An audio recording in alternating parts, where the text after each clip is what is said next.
আজকে প্রকাশ্যে এই আমেরিকার এই যে নগ্ন হস্তক্ষেপ এবং এই যে তাদের দস্যুপনা, এটার বিরুদ্ধে আজকে বাংলাদেশের, আজকে আমি মনে করি আমাদের সকল গণসংগঠন, আমাদের জেলায় জেলায় উপজেলায় উপজেলায় আমাদের এই আন্দোলনকে ছড়িয়ে দিতে হবে।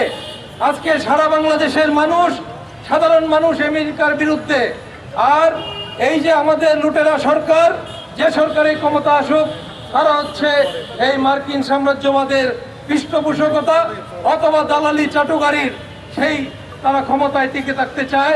এই কারণেই তারা হচ্ছে আমেরিকার যে কোনো ধরনের অন্যায় অবিচারের তারা শাস্তি চায় না, তাদের নিন্দা করতে তাদের ভয় পায়।